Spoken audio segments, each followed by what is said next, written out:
Olá pessoal, sou o psicólogo Paulo César e nesse momento de crise por causa do Covid-19, eu gostaria de fazer novos comentários sobre saúde mental.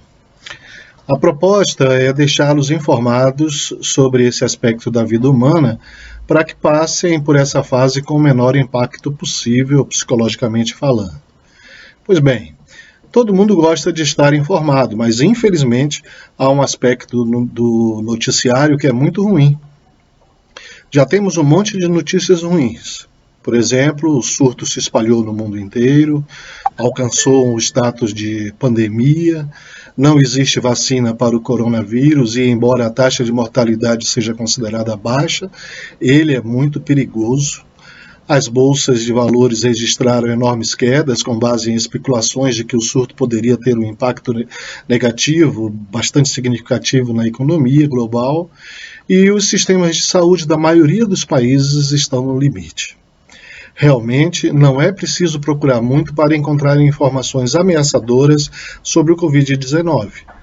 Mas a maneira como reagimos a essas informações depende de nossas crenças sobre doenças e da nossa suscetibilidade à propagação.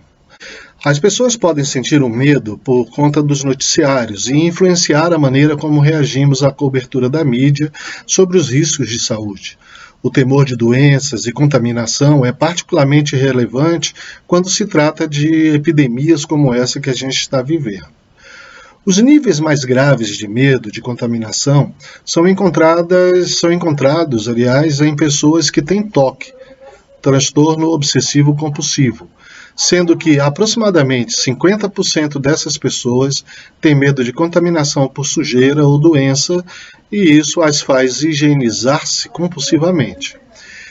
Em alguns casos, o medo se concentra em contrair uma doença de outras pessoas. Em outros casos, é um medo de um indivíduo infectar outras pessoas. Numa forma extrema de medo de contaminação, uma pessoa pode estar preocupada em entrar em contato com gotículas de fluido corporal das outras, ou mesmo medo de deixar vestígios de seu próprio fluido em locais públicos que causariam doenças em outras pessoas. Quando o medo é intenso, qualquer exposição a locais públicos pode ser ameaçadora para essas pessoas, de modo que ela evita ou se lava excessivamente. Como a maioria das fobias, o medo de contaminação ocorre continuamente. No extremo superior estão aqueles com TOC, mas no extremo inferior encontramos indivíduos com pouca preocupação para a contaminação. Podemos até especular que a ausência do medo de contaminação possa causar uma exposição imprudente a riscos para a saúde, aumentando assim o risco de doenças para si ou para outras pessoas. Uma certa quantidade de receio saudável por doenças e contaminação é adaptável, mas a certa altura, a preocupação com doenças e contaminação gera sofrimento pessoal excessivo e interferência na vida dessa pessoa. Essas são as pessoas em que as ameaças faladas nos noticiários podem ter um impacto mais negativo.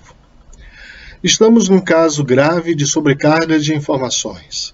O dilúvio dessas informações em tempo real que chega até nós exige que participemos de um processo contínuo de atenção e filtragem seletiva, mas a cobertura da mídia tem sido, em muitos casos, tendenciosa.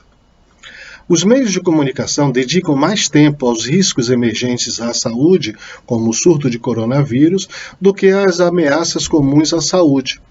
Indivíduos ansiosos ou medrosos tendem a prestar mais atenção às informações relacionadas a ameaças, o que aumenta, assim, sua ansiedade e a sua angústia. Com a mídia dedicando tanto tempo ao surto de coronavírus, há muitas possibilidades para aqueles com medo elevado de contaminação se concentrarem nos aspectos ameaçadores do surto. Isso causará um aumento no medo e na ansiedade sobre a doença.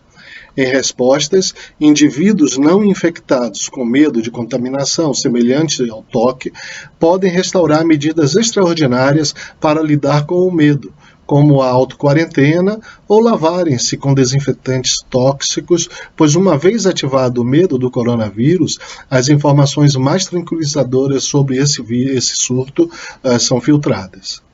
Se você foi incomodado pelas notícias do coronavírus, por causa de um alto medo de doenças e contaminação, existem várias etapas que você pode seguir para diminuir esse medo e a sua ansiedade. Seja guiado por orientação médica e não por seus sentimentos.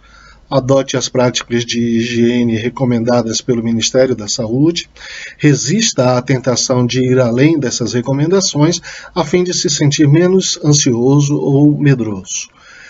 Limite a sua exposição a notícias sobre coronavírus. Dada a sua tendência a ameaças, é melhor restringir o tempo gasto com pesquisas sobre as últimas notícias da pandemia. Evite lavar-se compulsivamente. Siga simplesmente as diretrizes do Ministério da Saúde para lavar as mãos. Se você ficar se lavando até se sentir melhor, pode ser um sinal de que você entrou no território do toque.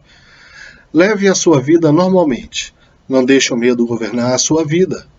À medida que as notícias sobre o coronavírus se tornam mais urgentes, seja guiado pela razão, responsabilidade e mantenha seus medos sob controle.